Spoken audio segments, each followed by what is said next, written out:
Hello friends. तो हमारा पिछला जो वर्कआउट था चल रहा था वो आपने कर लिया है और अब अपन जो है अभी एक दो क्वेश्चन और बचे हुए हैं, इसको फिनिश ऑफ करेंगे। तो ये आज का जो क्वेश्चन है वो ऐसा है कि the 2 point charges plus q and minus two q, ये प्लस क्यू है और ये माइनस टू क्यू है, are placed at vertices of B and C of an equilateral triangle ABC of the side A as given in the figure. So we have situation here. We have A point, B point, and C point, where the plus Q charge is placed at B, and then the minus 2Q charge is placed at C. Clear? Next is obtained the expression for number 8, magnitude and the direction of the resultant electric field at the vertex A due to these two charges. So means here we have placed the two charges over here, but there is no charge present over the A. So we are imaginarily experiencing the electric field over the A. So we know the concepts, that is, since this is plus Q, this is plus Q. So this electric field, because this is plus Q, so it is throwing outward the electric field along the line of action. So this we are assuming the electric field, let me take this is as EB. Why EB? Because this is point B. Similarly, like if some charge is, because we are taking, if you are, you can take a Q node charge over here imaginarily, that so that we can understand the concept. So this is a Q node. So this would be repelled by this plus Q charge. But since this is minus 2Q charge, it will be attracting at the same time.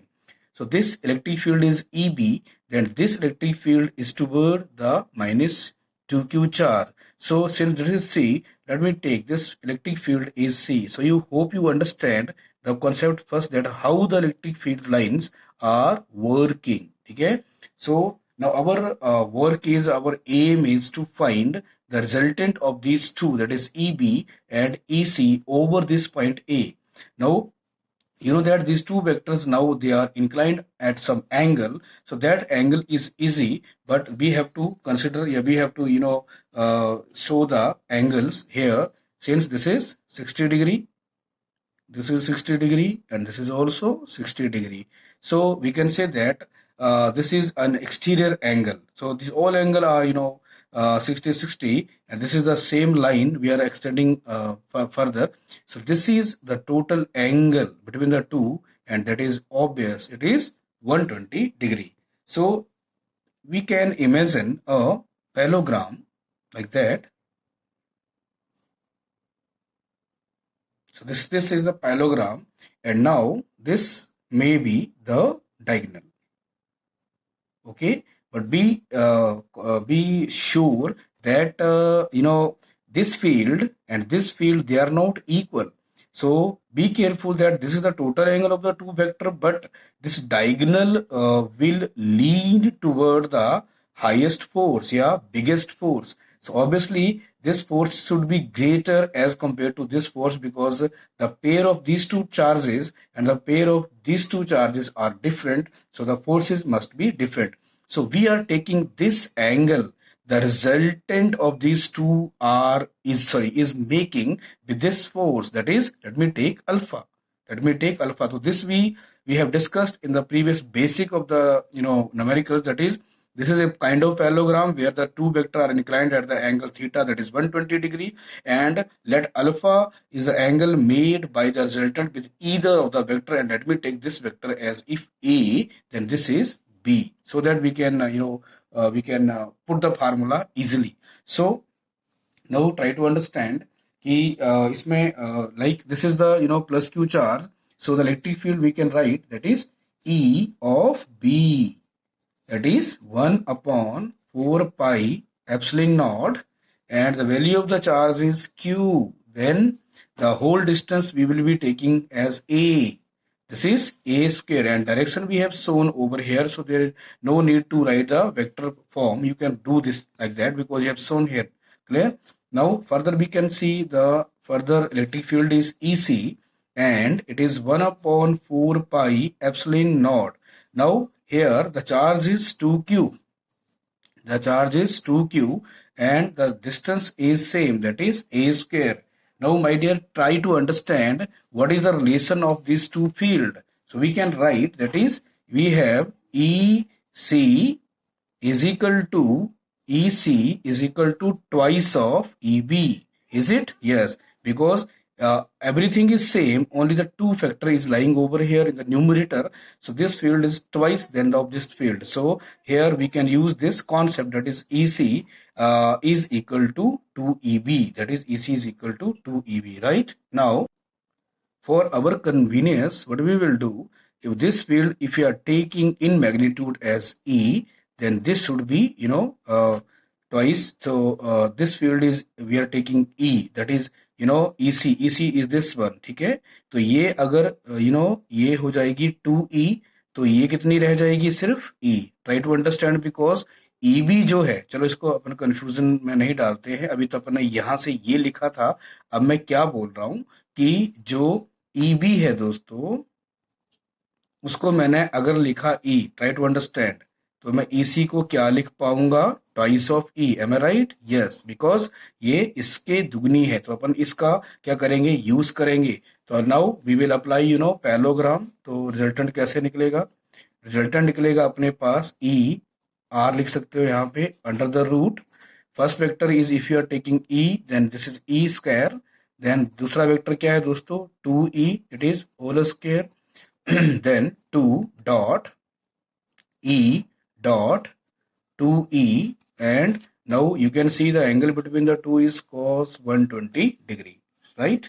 Now further, it is E square, then it is 2 to the 4 E square, then plus, now you can see here, this is 2 to the 4, then E into E, this is E square, and cos 120 is, who will tell, it is minus 1 by 2.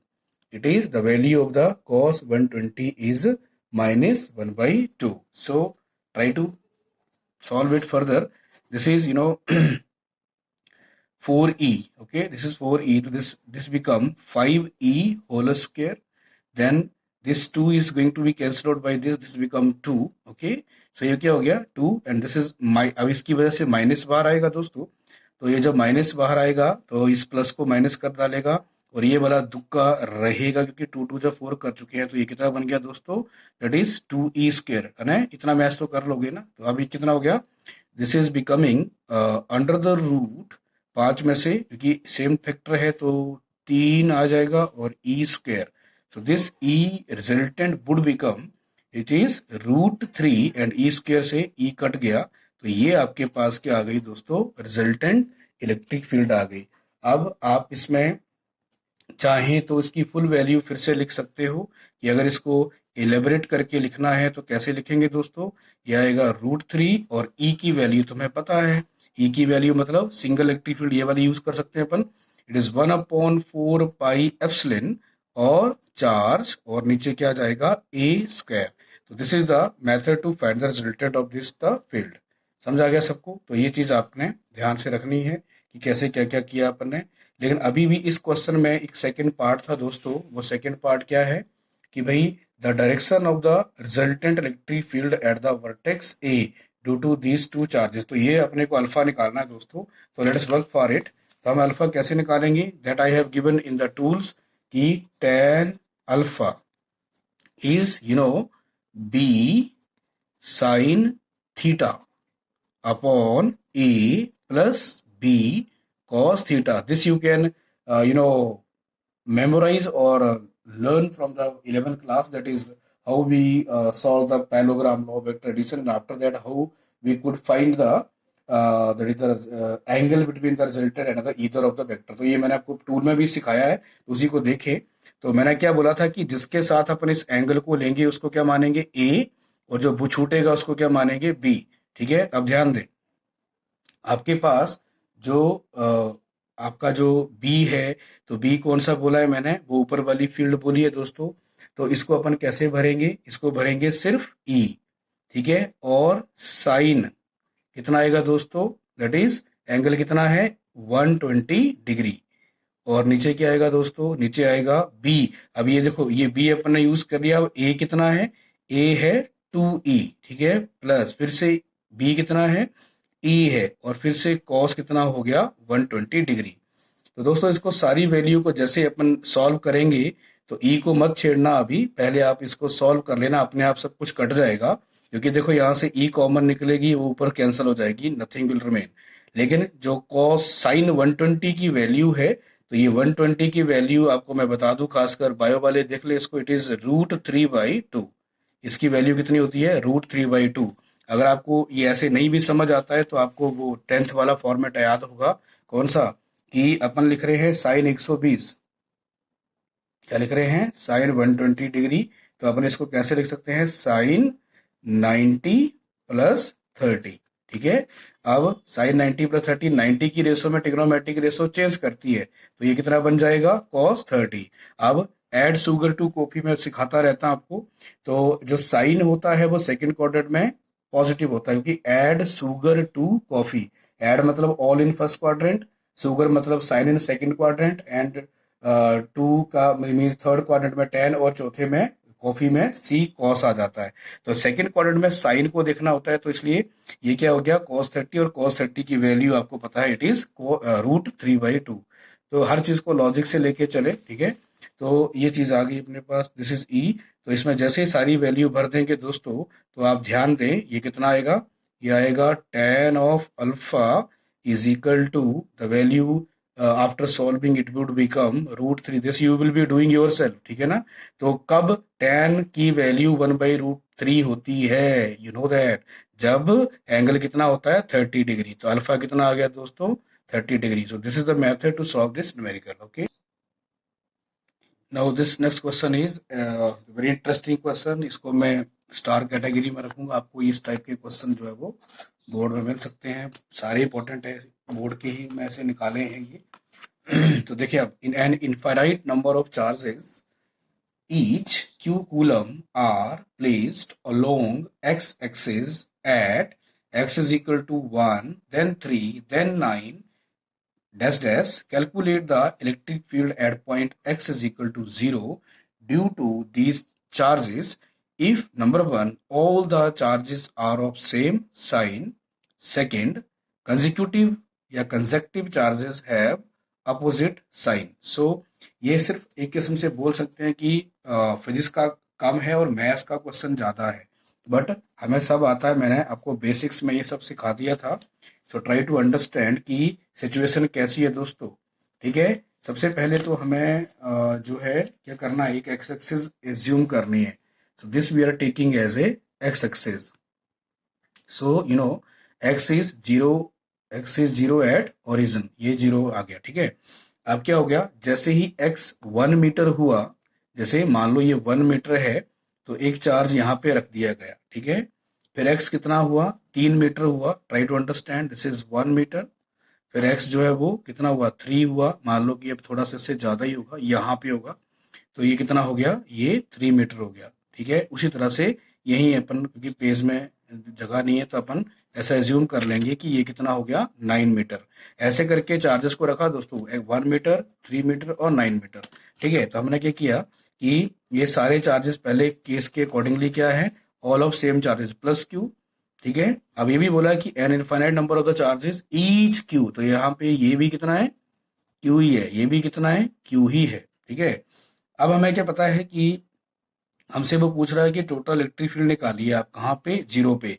तो यहाँ पे क्या मानना है अपने को, यहाँ पे ऑब्जर्वेशन पॉइंट मानना है। तो इसकी फील्ड, इसकी फील्ड, इसकी फील्ड, और ये चलती रहेगी कहाँ तक, n नंबर्स तक। तो हमें क्या लिखना है, हमें लिखना है ई नेट, किसकी वजह से, प्रिंसिपल ऑफ सुपरपोजिशन से। क्या होना चाहिए, E1, E2, E3 and so on, because here the number extend to infinity. So अब ये कितना हो जाएगा दोस्तों, ये हो जाएगा 1/4 pi epsilon. Now E1 is for first charge, this is the charge and the square of the distance, you should take 1 square, plus second field is 1/4 pi epsilon, then further it is q, and then the distance become now 3 meter, so it is 3 whole square. Then further it is 1/4 pi epsilon q upon, अब क्या आएगा 9, तो इसको क्या लिखेंगे, 9 whole square and so on. तो ये तो आपको कहाँ से लिखा आपने, इसको लिखा आपने प्रिंसिपल ऑफ सुपरपोजिशन से।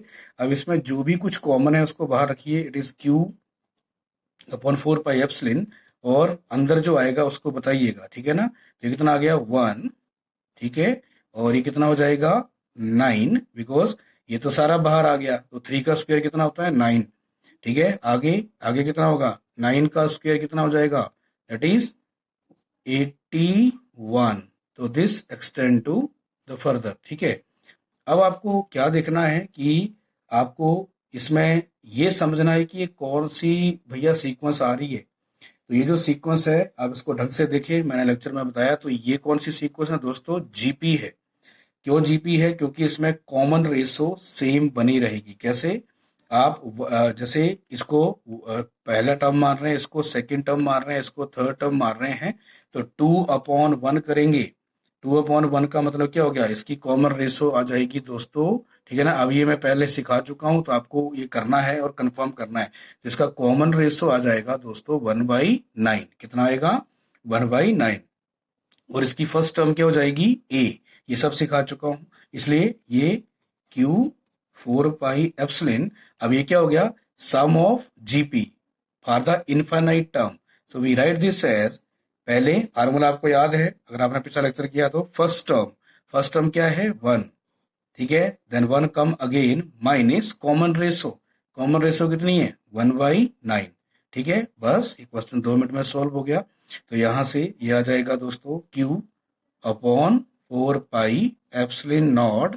अब ऑब्वियसली इसमें जो क्या आएगा, एलसीएम आएगा नीचे, वो 9 होगा। अब 9 को कहाँ भेज देंगे अपन, ऊपर, ठीक है।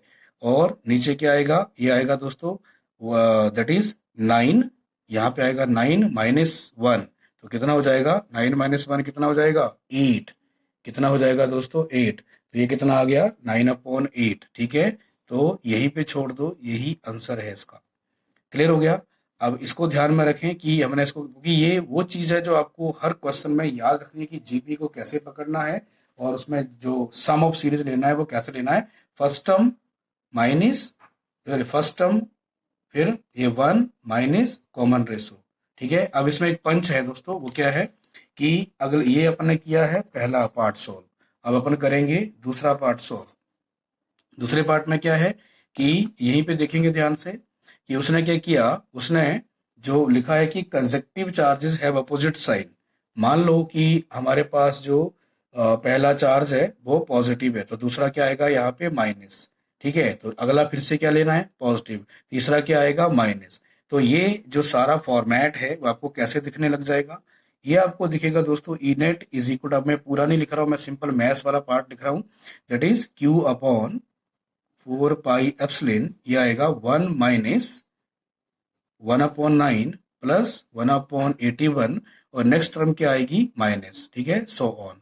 तो इसमें बिल्कुल घबराना नहीं है, ठीक है, क्योंकि अब जब आप जो है क्या करोगे, कॉमन रेशो लोगे पहली दो टर्म्स की, तो भी वो माइनस में आएगा, इन दोनों की लोगो तो भी माइनस में आएगा, क्योंकि अल्टरनेट में क्या साइन बैठा हुआ है, प्लस और माइनस। तो इसमें अपने को फिर यहाँ पे लिखना है कि इसमें जो कॉमन रेशो आएगी वो किसके साथ आएगी, -1/9 के। बाकी इसमें कोई कन्फ्लिक्ट नहीं है, तो बस यही चेंज आएगा दोस्तों इसमें। तो ये आएगा Q अपॉन 4 पाई एप्सिलॉन, और यहाँ पे 1 1 1 माइनस, और -1/9 आ जाएगा, ठीक है।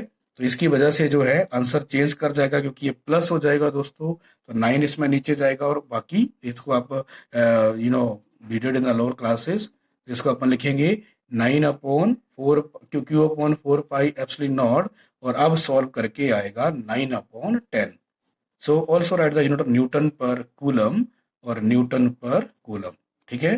So this is the theme of the story कि आपने ये दोनों न्यूमेरिकल अब कर लिए हैं, और इसको बिल्कुल ये नहीं है कि इसको भूल जाना है। ये जो मैंने कॉन्सेप्ट जीपी का सिखाया है, ये एनसीईआरटी में भी क्वेश्चन दिए हुए हैं, और ऐसा क्वेश्चन आपको बोर्ड में बड़े आराम से मिल सकेगा। आप इसको ठंडे दिमाग से फार्मूले को समझें, और कैसे इसको यूज किया जा रहा है वो भी देखें, ठीक है।